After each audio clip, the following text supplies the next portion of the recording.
Jam menunjukkan pukul 2.13 dini hari. Tidak ada hujan, tidak ada angin. Tapi dari ruang tamu terdengar suara seperti sesuatu diseret pelan. Sret, sret. Pagi harinya, ayah ditemukan tidak bernyawa. Mulutnya penuh tanah. Orang bilang itu serangan jantung.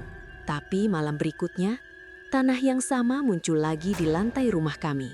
Dan namaku tertulis di sebuah buku hitam. Di desa kecil ini, santet tidak pernah salah alamat.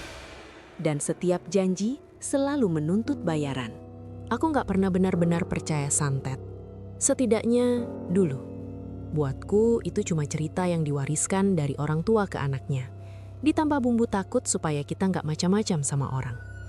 Tapi setelah kejadian malam itu, aku berhenti menganggapnya dongeng.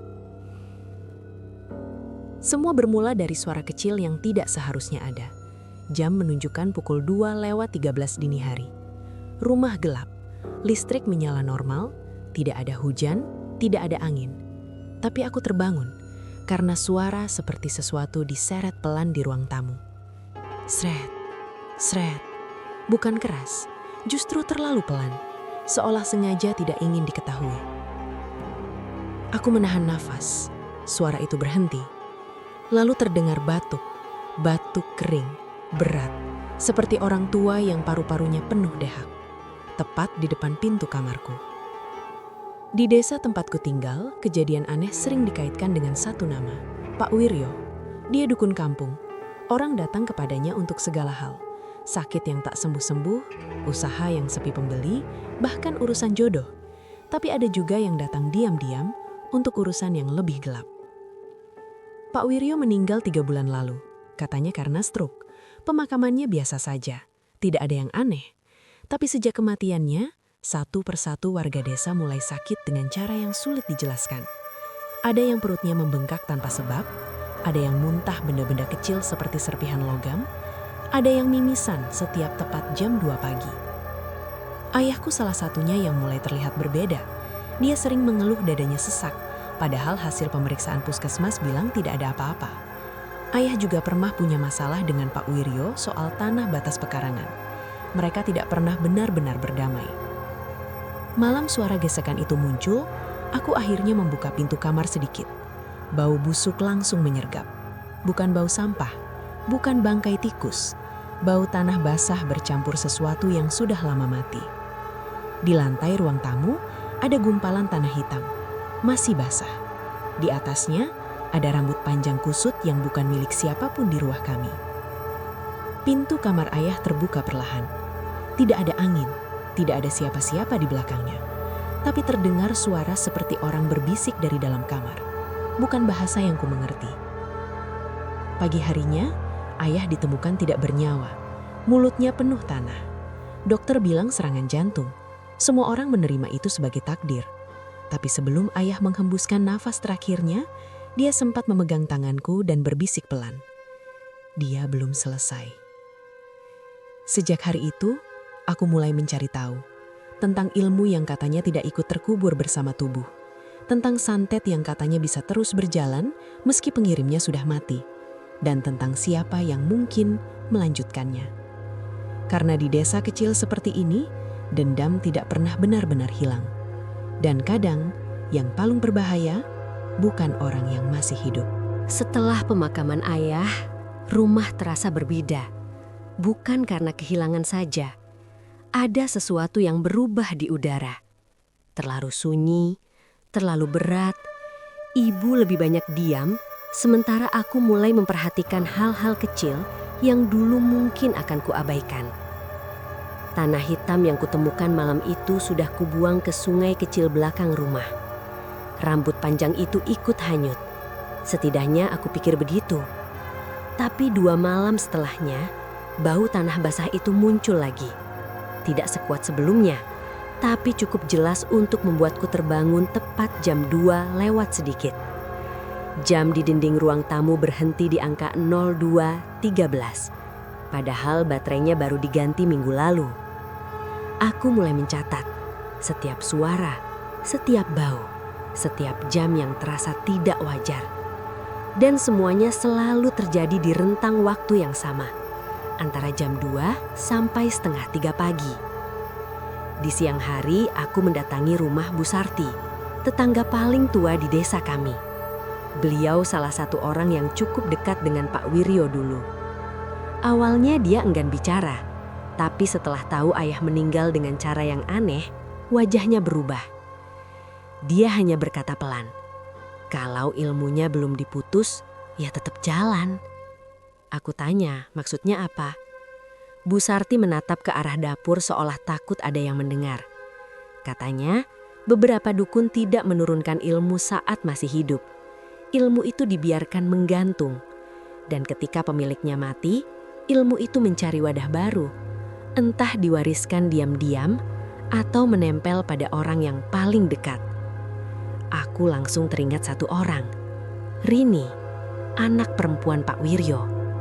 Sejak ayahnya meninggal, Rini jarang keluar rumah. Dulu dia biasa membantu ayahnya menerima tamu. Sekarang rumahnya selalu tertutup. Pagar besinya sering terkunci bahkan di siang hari. Tapi lampu belakang rumahnya selalu menyala semalaman. Malam berikutnya, suara itu datang lagi. Bukan gesekan. Kali ini suara seperti ketukan pelan dari arah dapur. Tok, tok, tok. 3 kali, berhenti, lalu 3 kali lagi. Ibu sudah tertidur. Aku berjalan pelan ke arah dapur sambil membawa senter kecil. Pintu belakang tertutup rapat, tapi ada sesuatu di lantai dekat keset. Jarum. Jarum jahit kecil, berkarat, terikat benang hitam. Jantungku berdegup lebih cepat. Aku tidak menyentuhnya. Aku hanya menatapnya cukup lama sampai sadar satu hal. Jarum itu bukan berasal dari dalam rumah. Tidak ada yang menjahit malam itu. Besok paginya, ibu mulai mengeluh pusing hebat. Tubuhnya panas, tapi termometer menunjukkan suhu normal. Siangnya, dia muntah. Bukan darah, bukan makanan, tapi cairan hitam pekat bercampur pasir halus. Aku tidak membawa ibu ke puskesmas. Entah kenapa, naluriku bilang ini bukan penyakit biasa. Aku kembali ke Bu Sarti. Kali ini dia terlihat lebih gelisah. Saat kuceritakan tentang jarum dan cairan hitam, dia langsung menyuruhku melakukan satu hal. Cari tahu tanah kuburannya. Malam itu juga, untuk pertama kalinya dalam hidupku, aku pergi ke pemakaman desa sendirian. Angin pelan, tidak terlalu dingin. Bulan setengah tertutup awan. Makam Pak Wiryo berada di sudut paling belakang, dekat pohon asem tua. Tanahnya retak, seperti ada yang pernah menggali, lalu menutupnya lagi dengan tergesa. Aku berdiri cukup lama di sana sampai mendengar suara langkah pelan di belakangku. Bukan dari jalan setapak, dari arah semak-semak. Aku menoleh, tidak ada siapa-siapa. Tapi aku mendengar suara napas. Berat, pelan, tepat di belakang telingaku. Dan suara itu berbisik, belum selesai. Aku berlari tanpa menoleh lagi. Sampai di rumah, ibu tertidur tapi wajahnya pucat sekali. Di bawah bantalnya aku menemukan sesuatu yang membuatku benar-benar gemetar. Segumpal tanah hitam, masih basah. Artinya, apapun yang mengirim ini sudah masuk ke dalam rumah. Dan saat aku berdiri mematung di depan kamar ibu, aku mendengar suara perempuan tertawa kecil dari arah belakang rumah. Suara itu halus, tidak tua, tidak serak. Suara itu terdengar seperti Rini. Sejak malam itu aku sadar, ini bukan sekedar sisa ilmu yang tidak terputus. Ada yang mengarahkannya, ada yang mengirimkannya. Dan kalau aku tidak menghentikannya, ibu akan jadi korban berikutnya. Aku tidak tahu bagaimana cara melawan santet, tapi aku tahu satu hal. Aku harus masuk ke rumah itu. Rumah yang sekarang selalu tertutup rapat. Rumah yang dulu dipenuhi orang-orang yang ingin meminta sesuatu. Rumah Pak Wiryo. Dan mungkin Rini sudah menungguku di dalam. Rumah Pak Wiryo, dan mungkin Rini sudah menungguku di dalam. Aku tidak pernah membayangkan akan berdiri di depan rumah itu sendirian. Rumah Pak Wiryo dulu selalu ramai. Motor terparkir sampai ke jalan kecil. Orang-orang datang sore, pulang malam. Sekarang sepi. Cat dindingnya mulai mengelupas. Pagar besi berkarat setengah terbuka, seperti tidak pernah benar-benar ditutup atau dibuka. Aku datang menjelang maghrib. Waktu yang tanggung, tidak siang, belum sepenuhnya malam. Kata orang-orang tua, itu waktu di mana batas terasa lebih tipis.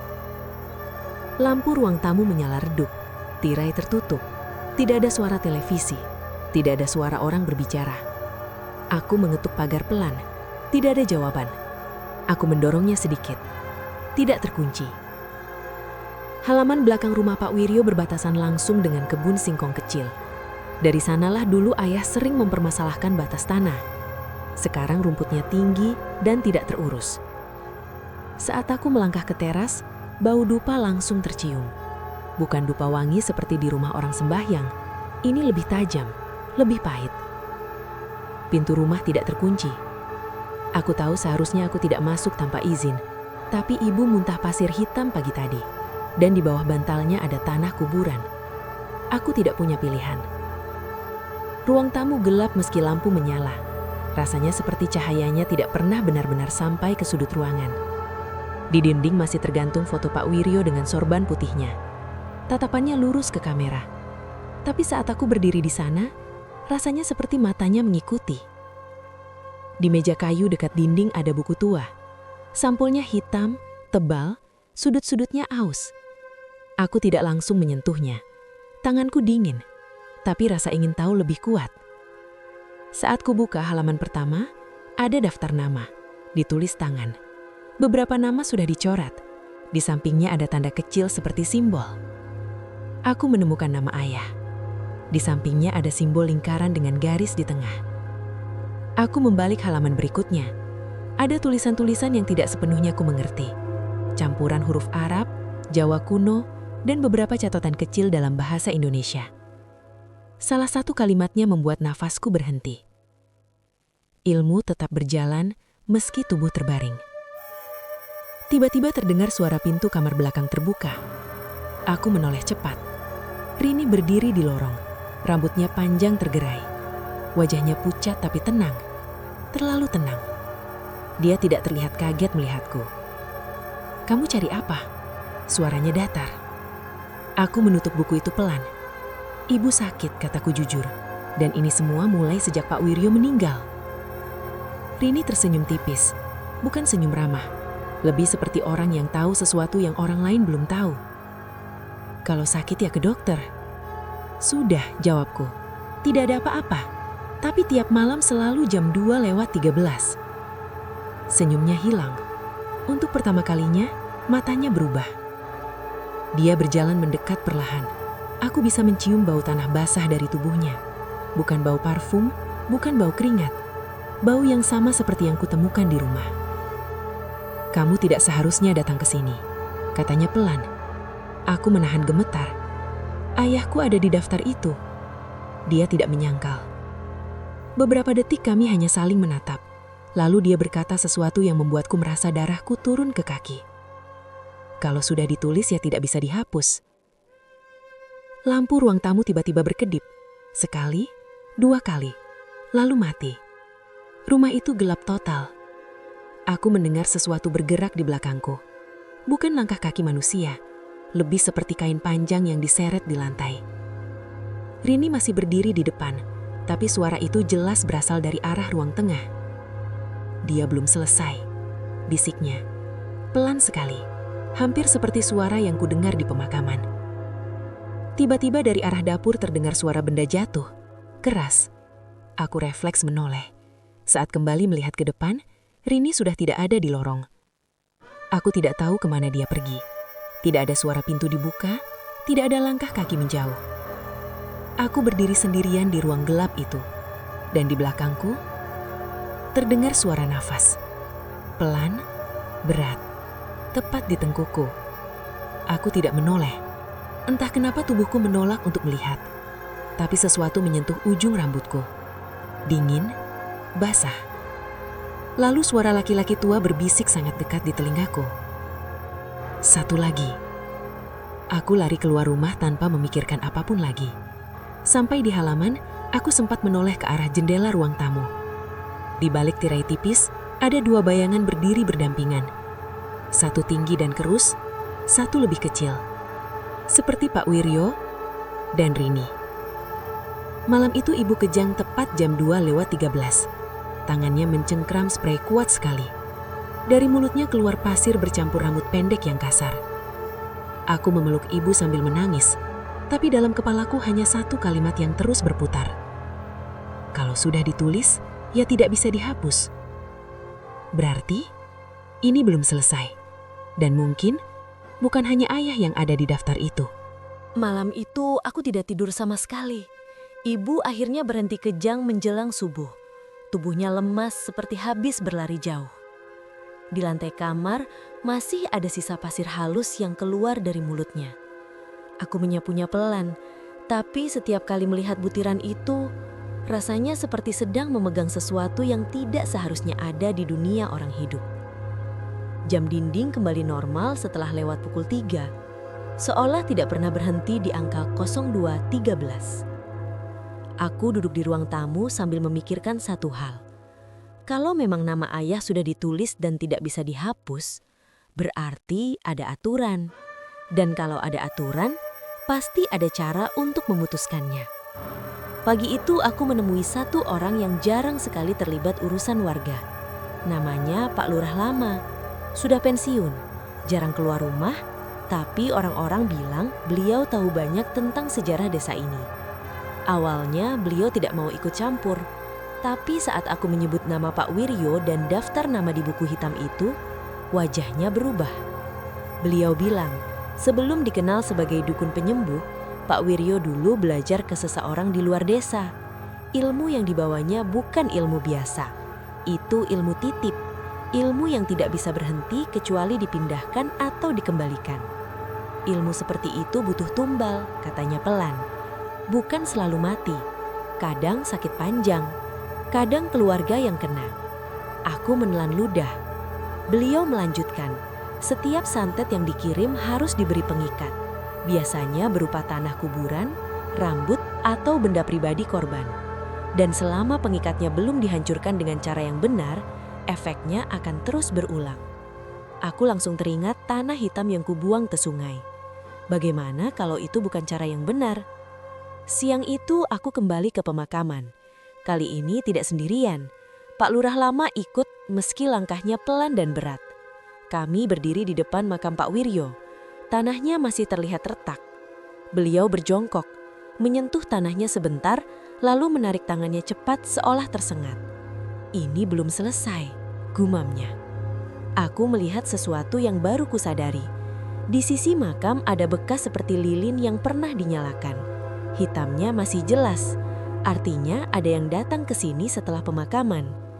Kalau ilmunya belum diputus, berarti ada yang meneruskan, kata beliau lagi. Nama Rini langsung muncul di kepalaku.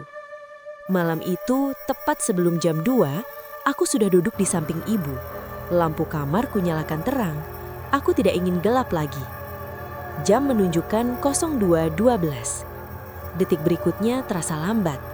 Nafasku tidak stabil. Ibu tertidur gelisah. 02.13. Lampu kamar langsung mati. Bukan redup, mati total. Dari bawah ranjang terdengar suara seperti kuku menggesek kayu. Pelan, sret, sret. Aku berdiri, menarik ibu menjauh dari tempat tidur. Suara itu semakin jelas. Lalu terdengar bunyi ketukan dari dalam lemari pakaian. Tok, tok, tok. 3 kali. Ibu terbangun dan langsung menjerit pelan saat melihat pintu lemari bergerak sendiri. Aku tidak tahu dari mana keberanian itu datang. Aku membuka lemari itu cepat. Tidak ada siapa-siapa. Tapi di dalamnya tergantung sesuatu yang bukan milik kami. Boneka kain kecil, kusam. Di bagian perutnya tertancap jarum berbenang hitam. Tanganku gemetar saat menyentuhnya. Boneka itu dingin sekali. Dan saat ku pegang, ibu langsung mengerang kesakitan sambil memegang perutnya. Aku sadar satu hal. Selama boneka ini utuh, ibu tidak akan berhenti disakiti. Aku ingat kata Pak Lurah Lama, pengikat harus dihancurkan dengan cara yang benar, bukan dibuang sembarangan. Tapi sebelum sempat melakukan apapun, terdengar suara tawa pelan dari luar jendela. Suara perempuan, halus, tenang. Aku menoleh perlahan. Di balik kaca jendela kamar, berdiri sosok perempuan dengan rambut panjang menutupi sebagian wajahnya. Rini. Dia tidak bergerak, tidak mengetuk, hanya berdiri, menatap lurus ke arahku. Dan di belakangnya ada bayangan tinggi kurus yang berdiri diam. Aku tidak tahu itu pantulan pohon atau bukan, tapi bentuknya terlalu menyerupai tubuh manusia. Aku kembali melihat boneka di tanganku. Jarum di perutnya mulai bergetar sendiri, pelan, dan ibu kembali muntah. Kali ini bukan pasir, tapi segumpal rambut pendek yang basah. Aku tahu malam itu aku sudah melewati batas. Ini bukan lagi soal mencari tahu. Ini perang, dan aku belum tahu siapa yang sebenarnya mengendalikan siapa. Kalau Rini hanya meneruskan, berarti ada sesuatu yang lebih tua dari dia. Sesuatu yang tidak mau berhenti. Aku memegang boneka itu cukup lama sebelum berani bergerak. Jarum di perutnya masih bergetar kecil, seperti denyut nadi. Setiap kali ujung jarum bergeser sedikit, ibu meringis kesakitan. Tidak keras, tidak dramatis. Justru itu yang membuatku semakin takut. Rasa sakitnya nyata, terhubung. Rini masih berdiri di luar jendela. Tidak mengetuk, tidak tersenyum lagi. Hanya menatap, seolah menunggu apa yang akan kulakukan. Aku menarik gorden cepat, bukan karena berani, tapi karena aku tidak tahan ditatap seperti itu. Yang kupikirkan hanya satu, pengikat harus dihancurkan dengan cara yang benar. Aku teringat ucapan Pak Lurah lama, jangan dibakar sembarangan, jangan dibuang ke sungai, harus diputus dari sumbernya.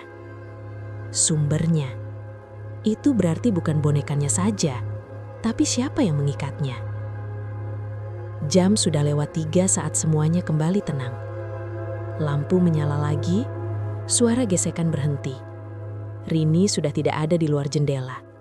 Tapi boneka itu masih di tanganku. Dingin, basah di bagian perutnya meski tidak ada darah. Pagi harinya aku kembali menemui Pak Lurah lama, membawa boneka itu dibungkus kain putih. Saat beliau membukanya, wajahnya langsung pucat. Ini bukan buatan baru, katanya pelan.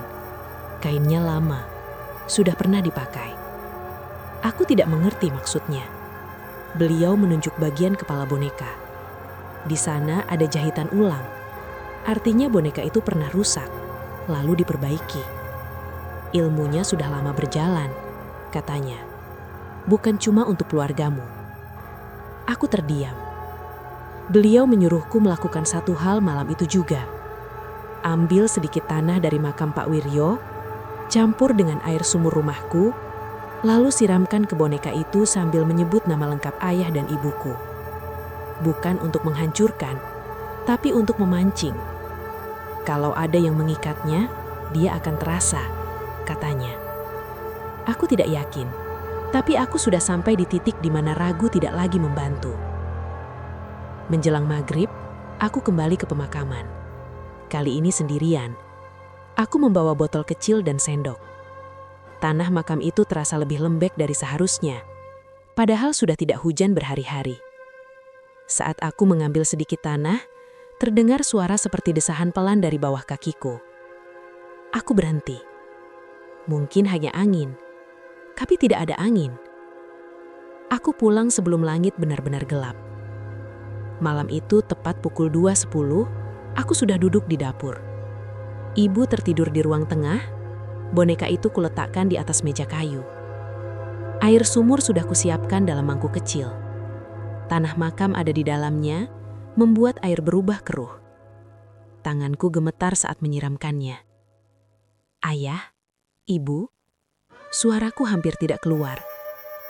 Kalau ini memang untuk kalian, tunjukkan. Air keruh itu meresap ke kain boneka perlahan. Jarum yang tertancap di perutnya berhenti bergetar. Lalu rumah menjadi sangat sunyi. Terlalu sunyi. 2:13. pintu dapur terbuka sendiri. Angin masuk kencang padahal sebelumnya tidak ada hembusan apapun. Lampu dapur berkedip-kedip. Dari arah belakang rumah terdengar suara langkah cepat mendekat. Bukan satu, dua. Langkah pertama ringan, langkah kedua berat dan diseret. Aku berdiri kaku. Rini muncul di ambang pintu belakang. Rambutnya basah, wajahnya pucat seperti tidak tidur berhari-hari. Tapi yang membuatku sulit bernafas adalah bayangan di belakangnya. Bayangan itu tidak mengikuti gerakan tubuhnya. Rini berdiri diam. Bayangan itu bergerak sedikit lebih lambat, seolah bukan miliknya. "Berhenti," katanya pelan. Aku tidak tahu dia bicara padaku atau pada sesuatu di belakangnya. Boneka di atas meja tiba-tiba mengeluarkan suara kecil, seperti kain yang diremas dari dalam. Rini melangkah masuk. Setiap langkahnya membuat lantai dapur mengeluarkan suara berderit panjang. "Kamu tidak tahu apa yang kamu sentuh," katanya lagi. Aku berusaha terdengar tegas, meski suaraku gemetar. "Kalau ini ilmu warisan, kenapa tidak kamu hentikan?" Untuk pertama kalinya ekspresinya berubah. Bukan marah, bukan sombong, tapi takut. "Aku tidak bisa," bisiknya. Lampu dapur mati total. Dalam gelap itu aku mendengar suara nafas tepat di samping telingaku. Bukan nafas Rini, lebih berat, lebih dalam. Dan suara tua itu kembali berbisik. Pengikatnya bukan dia. Lalu terdengar suara benda jatuh keras di ruang tengah. Ibu menjerit. Aku berlari meninggalkan dapur. Rini tidak mengejarku. Saat aku menoleh sekilas, dia masih berdiri di sana. Dan bayangan di belakangnya kini terlihat lebih jelas. Tinggi, kurus, kepala sedikit menunduk. Seperti seseorang yang seharusnya sudah berada di dalam tanah. Di ruang tengah, ibu terjatuh dari kursi. Di lantai tepat di depan pintu rumahku, ada jejak kaki basah dari tanah kuburan. Masuk ke dalam. Aku sadar satu hal yang membuat dadaku sesak. Kalau pengikatnya bukan Rini, berarti ada orang lain yang menggerakkan semuanya. Dan mungkin orang itu masih hidup. Ini bukan sekedar warisan ilmu. Ini perjanjian. Dan perjanjian itu belum lunas. Setelah malam itu, aku tidak lagi melihat Rini sebagai musuh sepenuhnya. Wajahnya saat berkata, "Aku tidak bisa," bukan wajah orang yang sedang menikmati penderitaan orang lain. Itu wajah orang yang terjebak. Pertanyaannya sekarang bukan lagi siapa yang mengirim santet, tapi siapa yang memegang kendalinya. Jejak kaki tanah basah di ruang tengah tidak hilang meski sudah kupel beberapa kali. Bekasnya samar, tapi masih ada. Seolah lantai kayu rumah kami menyerap sesuatu yang tidak bisa dibersihkan. Ibu semakin lemah, tubuhnya kurus dalam hitungan hari. Tapi anehnya, setiap lewat jam 3 pagi, kondisinya kembali stabil. Seolah rasa sakit itu punya jadwal. Datang, menyerang, lalu pergi. Aku kembali ke Pak Lurah lama dan menceritakan semuanya. Tentang bayangan yang tidak mengikuti tubuh Rini. Tentang bisikan yang mengatakan pengikatnya bukan dia. Beliau terdiam lama, lalu berkata sesuatu yang membuatku merasa selama ini aku melihat ke arah yang salah. Waktu Pak Wiryo meninggal, siapa yang paling cepat datang ke rumahnya? Aku mencoba mengingat. Hari itu cukup ramai. Tapi ada satu orang yang memang terlihat sangat sibuk mengatur semuanya. Pak Darno, tetangga kami yang tanahnya juga berbatasan dengan ayah. Orang yang paling sering berselisih soal sawah dan irigasi, dan orang yang paling keras bersuara saat ayah menolak menjual sebagian lahan. Pak Darno bukan orang yang pernah terlihat dekat dengan Pak Wiryo. Justru sering berbeda pendapat, tapi setelah kematian Pak Wiryo, entah kenapa beliaulah yang paling sering terlihat di rumah Rini. Katanya membantu urusan administrasi. Ilmu titip bisa dipindahkan sebelum kematian, kata Pak Lurah lama pelan. Kadang bukan ke anaknya, tapi ke orang yang mau melanjutkan. Dadaku terasa dingin. Berarti selama ini Rini mungkin hanya pengalih perhatian. Malam itu aku tidak menunggu jam 2 di dalam rumah. Aku berdiri di balik jendela ruang tengah, memperhatikan rumah Pak Darno yang hanya berjarak 3 rumah dari tempatku. Lampunya menyala terang sampai larut. 2:11. Dari rumahnya terlihat asap tipis keluar dari jendela samping. Bukan asap rokok, lebih pekat. 2:13. Tiba-tiba, dari dalam rumahku terdengar suara ibu terjatuh lagi. Aku berlari masuk. Ibu kejang. Tangannya mencengkram udara seperti mencoba menolak sesuatu yang tak terlihat.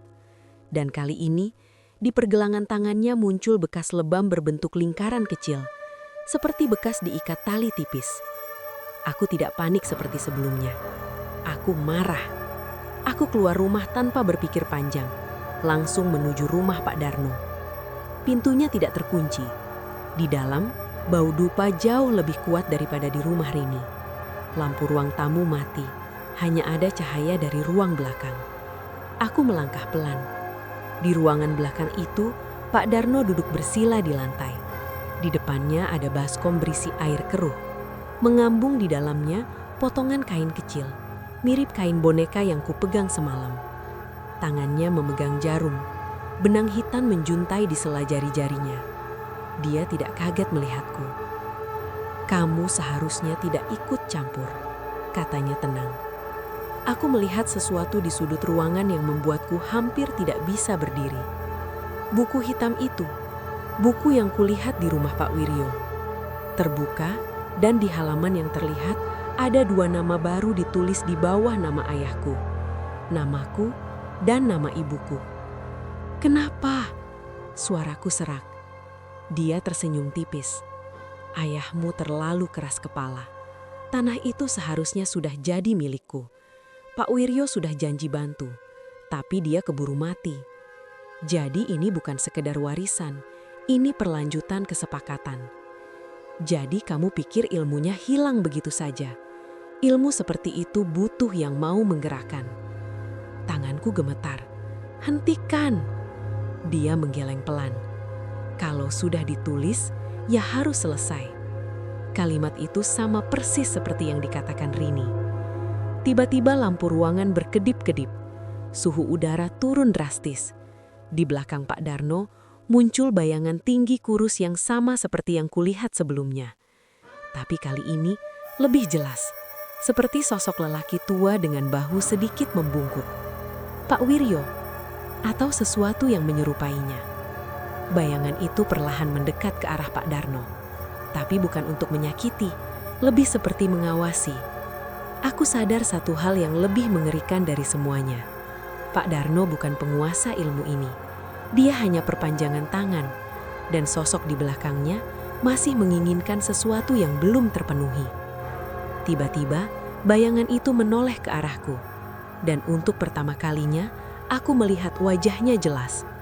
Tanpa mata, kosong, dan mulutnya bergerak pelan membentuk satu kata. "Tukar." Lampu mati total.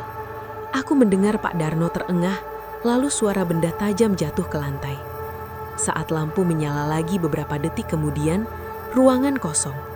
Tidak ada Pak Darno, tidak ada buku hitam, tidak ada baskom air. Hanya bekas lingkaran basah di lantai tempat dia tadi duduk. Dan di tanganku, entah sejak kapan, sudah tergenggam satu lembar kertas kusam. Di atasnya tertulis satu kalimat dengan tinta merah. "Satu nyawa untuk satu tanah." Aku tahu sekarang, ini bukan cuma dendam, ini barter. Dan seseorang harus membayar. Sejak malam itu, kata tukar terus terngiang di kepalaku. Bukan seperti suara yang keras, justru sebaliknya. Pelan, tenang, seolah bukan ancaman, tapi kesepakatan yang tinggal ditepati. Pak Darno menghilang. Keesokan paginya, warga desa ramai membicarakan kabar bahwa dia tidak ada di rumah. Pintu terbuka, lampu menyala, tapi orangnya lenyap. Tidak ada tanda perkelahian, tidak ada darah. Rumahnya kosong. Buku hitam itu juga tidak ditemukan. Rini tidak keluar rumah. Tapi malam berikutnya, aku melihat lampu belakang rumahnya mati untuk pertama kalinya sejak ayahnya meninggal. Ibu semakin lemah, tapi anehnya, lebam di pergelangan tangannya menghilang. Tidak sepenuhnya sembuh, tapi tidak lagi muncul setiap jam 2:13. Seolah ada sesuatu yang berubah setelah Pak Darno hilang. Aku kembali membaca kertas kusam yang muncul di tanganku malam itu. Tulisan merahnya tidak luntur meski kertas itu sempat basah oleh keringatku. 1 nyawa untuk 1 tanah.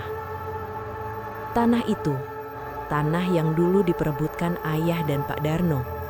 Tanah yang awalnya hanya soal batas pekarangan. Aku mulai mengerti. Ayah menolak menjual. Pak Wiryo menjanjikan bantuan. Pak Darno menyanggupi syarat. Tapi kematian datang lebih dulu sebelum kesepakatan selesai. Dan sesuatu tidak suka kesepakatan yang tertunda. Malam berikutnya, aku duduk sendiri di ruang tengah tanpa menyalakan lampu. Aku tidak ingin lagi menunggu dengan ketakutan. Aku ingin tahu apa sebenarnya yang diminta. 2:13. Udara berubah dingin. Tidak ekstrem, tapi cukup membuat napasku terlihat samar. Di depan pintu rumah, terdengar 3 ketukan pelan. Tok, tok, tok. Aku tidak bangkit. Ketukan itu tidak diulang. Sebaliknya, terdengar suara langkah masuk ke ruang tamu. Tidak membuka pintu. Tidak ada suara engsel. Tapi langkah itu jelas. Berat, diseret sedikit. Aku menahan diri untuk tidak menoleh. Langkah itu berhenti tepat di depanku. Dan suara yang sama seperti di pemakaman terdengar lagi. Kamu mengerti sekarang. Aku menelan ludah. Apa yang harus ditukar? Beberapa detik tidak ada jawaban. Lalu terasa dingin menyentuh ujung jariku. Di atas meja muncul perlahan segenggam tanah basah. Bukan jatuh dari atas, tapi seperti muncul dari kayu meja itu sendiri. Janji. Suara itu berbisik. Akhirnya aku menoleh. Sosok tinggi kurus itu berdiri di sudut ruangan. Wajahnya masih kosong. Tidak ada mata. Tidak ada bentuk jelas. Tapi aku bisa merasakan tatapannya tertuju padaku. Janji belum ditepati, katanya lagi. Aku mencoba tetap berpikir jernih. Ayah sudah meninggal. Belum lunas. Kata itu membuat dadaku sesak. Tiba-tiba aku teringat sesuatu yang hampir kulupakan. Beberapa minggu sebelum ayah meninggal, aku pernah mendengar ayah dan Pak Darno berbicara di luar rumah. Ayah berkata, kalau memang harus ada yang bayar, biar aku saja. Saat itu kupikir hanya ungkapan marah biasa. Tapi bagaimana kalau itu dianggap sebagai persetujuan? Bagaimana kalau ayah sudah menyerahkan dirinya sebagai bagian dari kesepakatan? Dan sekarang, tanah itu tetap belum berpindah tangan. Berarti janji belum selesai. Kalau tanah itu kuserahkan ke desa, kataku pelan, mencoba mencari celah. Bukan ke Pak Darno, bukan ke siapapun. Ruangan menjadi hening. Sosok itu tidak bergerak. Lalu suara napas berat terdengar lebih dekat. Bukan tanahnya, yang ditukar nyawanya. Jantungku seperti berhenti sesaat. Sudah ada 1, lanjut suara itu. Ayah. Kurang 1. Aku langsung tahu maksudnya. Ibu. Atau aku. Lampu tiba-tiba menyala sendiri. Sosok itu menghilang seperti asap yang tersedot udara. Ruangan kembali normal. Tapi di meja, tanah basah itu masih ada. Dan di atasnya, tertulis samar dengan goresan kecil. Pilih. Aku duduk lama di sana sampai fajar hampir datang. Ini bukan lagi tentang santet yang dikirim orang. Ini tentang kesepakatan yang terlanjur dibuat. Dan jika benar harus ada 1 nyawa lagi, aku tidak akan membiarkan ibu yang membayar. Tapi bagaimana cara menawarkan diri pada sesuatu yang tidak pernah benar-benar hidup? Aku tidak tidur sampai pagi. Tanah di atas meja itu perlahan mengering, tapi tulisan pilih masih terlihat jelas. Ibu tertidur lemah di kamar, wajahnya pucat, napasnya pelan. Setiap melihatnya, keputusan itu terasa semakin dekat. Kalau memang harus ada satu lagi, biar aku. Kalimat itu tidak terasa heroik, tidak terasa berani, justru terasa seperti satu-satunya jalan yang tersisa. Siang itu aku pergi ke pemakaman sekali lagi, bukan untuk mencari tanah, bukan untuk memancing apapun, tapi untuk berbicara. Untuk pertama kalinya, aku berdiri tepat di depan makam Pak Wiryo tanpa rasa takut. Kalau ini tentang janji, kataku pelan. Ayah sudah bayar dengan nyawanya. Jangan sentuh ibu lagi. Angin pelan berhembus, tidak ada jawaban. Tapi saat aku berbalik hendak pergi, aku melihat sesuatu di sudut makam. Bekas lilin lama itu kini menyala kembali. Api kecil. Padahal tidak ada siapapun di sana. Aku tidak memadamkannya. Aku pulang.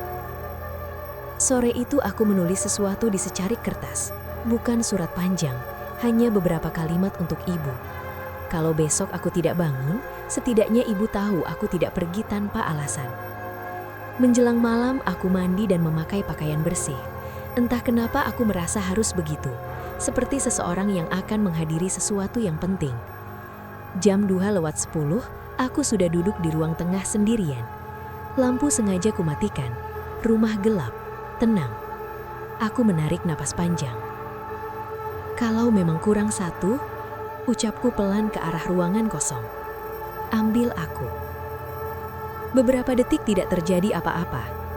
Lalu udara berubah. 2:13. Suara langkah itu datang lagi. Berat, diseret. Tapi kali ini tidak berhenti di depan pintu. Langkah itu masuk ke tengah ruangan, tepat di hadapanku. Aku tidak menunduk. Sosok tinggi kurus itu muncul perlahan dari gelap, lebih jelas dari sebelumnya. Tubuhnya seperti diselimuti bayangan, tapi bentuk wajahnya mulai terlihat. Tua, kosong. Janji? Suaranya berat. Lunas, jawabku.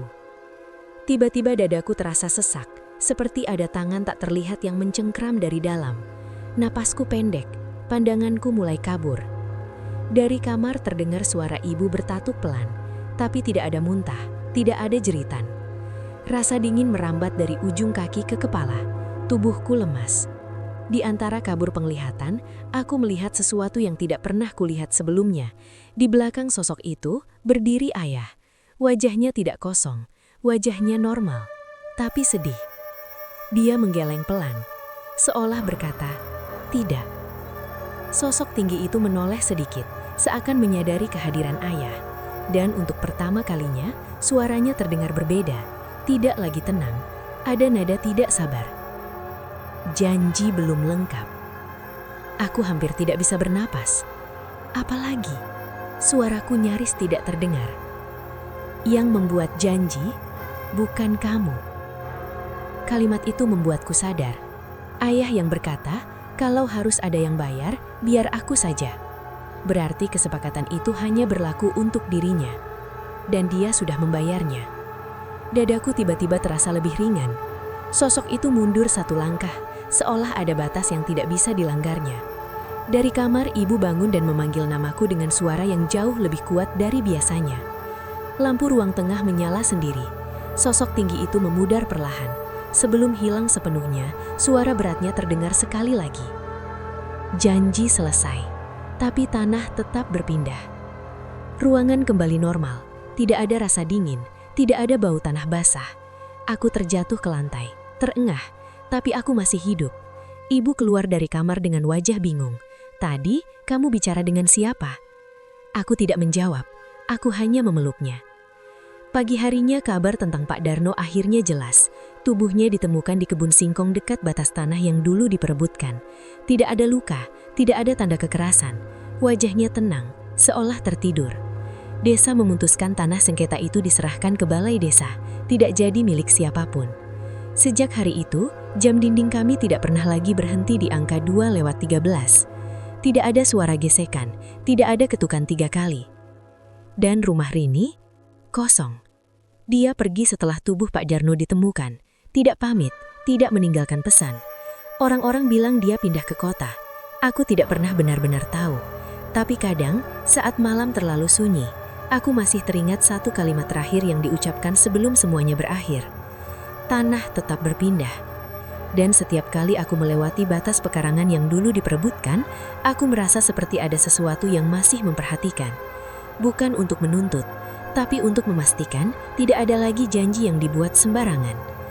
Karena di desa kecil seperti ini, santet mungkin bisa berhenti, tapi keserakahan manusia selalu menemukan jalan baru.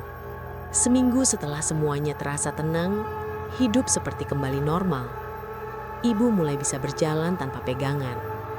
Wajahnya memang belum sepenuhnya segar, tapi tidak ada lagi muntah pasir. Tidak ada lagi lebam aneh. Rumah kami tidak lagi berbau tanah basah. Jam dinding berjalan biasa. Dan untuk pertama kalinya sejak ayah meninggal, aku bisa tidur sebelum tengah malam. Tapi ada satu hal yang terus menggangguku.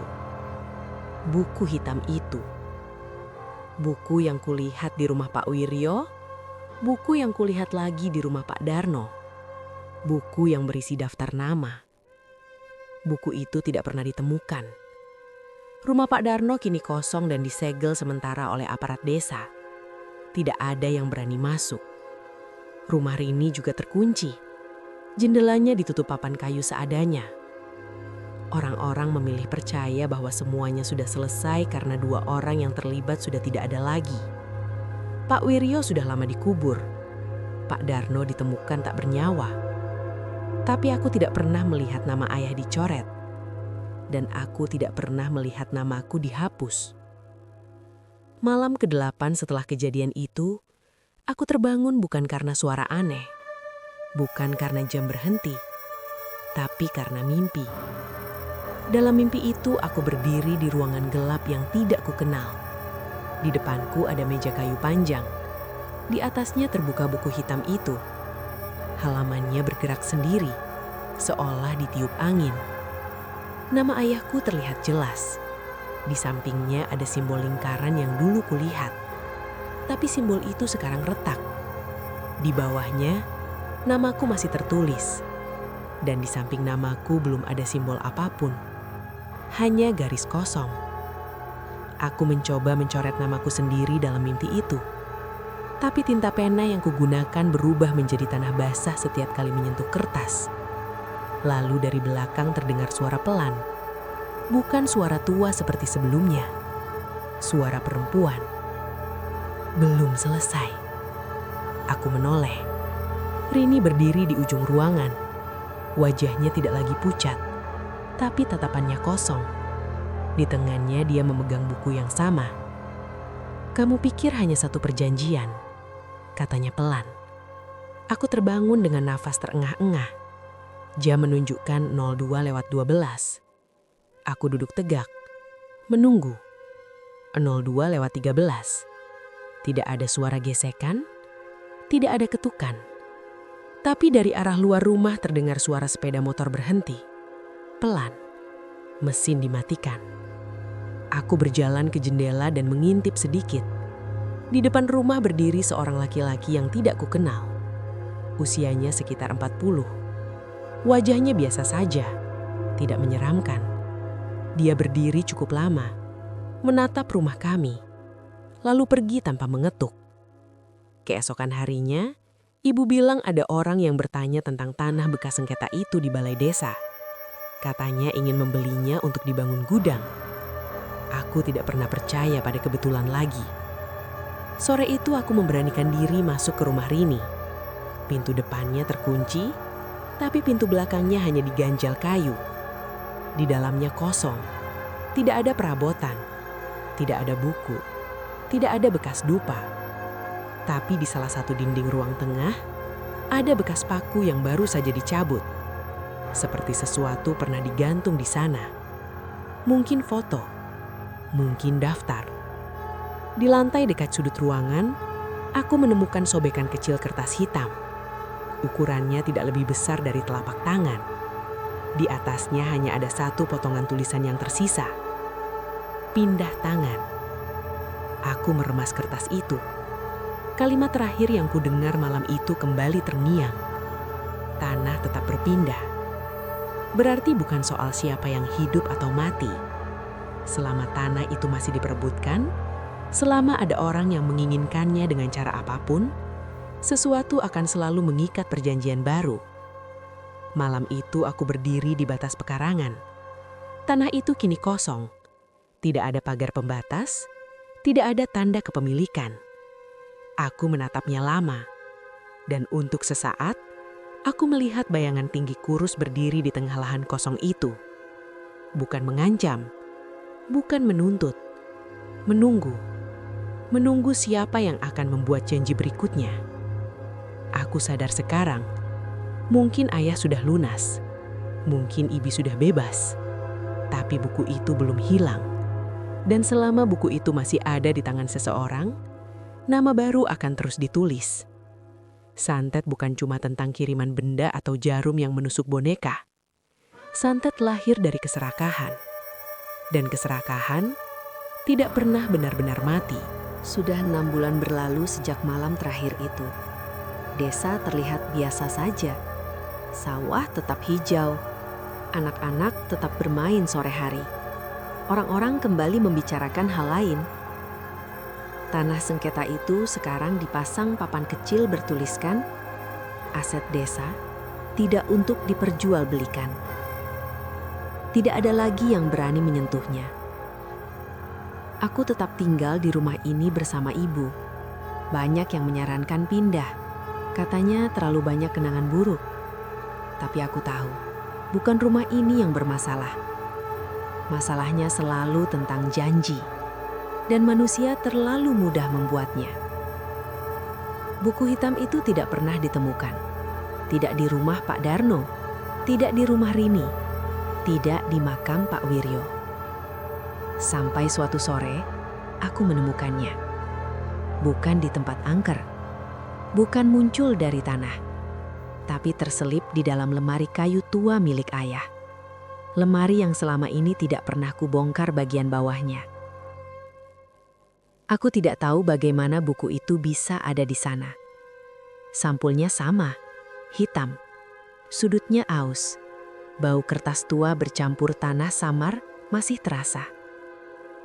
Tanganku gemetar saat membukanya. Halaman pertama berisi daftar nama lama. Beberapa sudah dicoret dengan tinta merah. Di antaranya, nama ayahku. Simbol lingkaran di sampingnya retak dan diberi garis silang. Di bawahnya ada namaku. Dan di samping namaku, sekarang ada tanda kecil seperti titik. Bukan lingkaran, bukan silang. Titik. Aku membalik halaman berikutnya. Banyak halaman kosong. Tidak ada tulisan baru. Lalu di halaman paling belakang, ada satu kalimat yang tidak pernah kulihat sebelumnya. Tulisan tangan itu berbeda, lebih halus. Penjaga terakhir tidak boleh pergi. Dadaku terasa berat membaca itu. Penjaga. Aku duduk lama di lantai kamar ayah sambil memegang buku itu. Semua potongan kejadian mulai terasa lebih jelas. Mungkin benar, ayah sudah membayar bagiannya. Mungkin benar, kesepakatan itu selesai. Tapi buku itu tidak pernah benar-benar milik Pak Wiryo, tidak sepenuhnya milik Pak Darno, dan mungkin bukan juga milik Rini. Ilmu titip selalu butuh wadah, dan saat tidak ada lagi yang serakah untuk menggerakkannya, ia hanya butuh seseorang untuk menjaganya agar tidak dipakai lagi. Aku menutup buku itu pelan. Malamnya, tepat pukul 2:13, aku sengaja terjaga. Duduk di ruang tengah dengan buku hitam di pangkuanku. Udara terasa biasa, tidak terlalu dingin, tidak ada bau tanah. Tapi jam dinding berhenti tepat di angka itu. Aku membuka buku itu dan berkata pelan. Tidak ada lagi janji. Beberapa detik tidak terjadi apa-apa. Lalu jarum jam kembali bergerak. Tidak ada sosok tinggi kurus. Tidak ada bisikan. hanya kesunyian yang berbeda dari sebelumnya. Bukan sunyi karena ditunggu sesuatu, tapi sunyi yang dijaga. Sejak malam itu tidak pernah ada lagi kejadian aneh. Tidak ada orang sakit tanpa sebab. Tidak ada tanah basah muncul di lantai. Tapi setiap bulan sekali, aku membuka buku itu dan memastikan tidak ada nama baru yang tertulis. Sampai sekarang, belum ada. Kadang aku bertanya dalam hati, apakah Rini juga pernah menjadi penjaga seperti ini? Apakah sebelum Pak Wiryo, ada orang lain lagi? Desa kecil ini mungkin terlihat biasa, tapi aku tahu satu hal yang tidak semua orang tahu. Ilmu itu tidak hilang. Ia hanya menunggu tangan yang salah untuk membukanya kembali. Dan selama aku masih di sini, buku ini tidak akan berpindah tangan. Karena santet tidak selalu datang dengan suara keras. Kadang ia hanya diam di dalam lemari kayu tua, menunggu seseorang yang cukup serakah untuk membuat janji baru. Dan kalau suatu hari nanti kalian mendengar ada desa kecil dengan cerita tanah yang selalu diperebutkan, mungkin itu bukan sekadar sengketa. Mungkin ada buku hitam yang sedang menunggu untuk dibuka.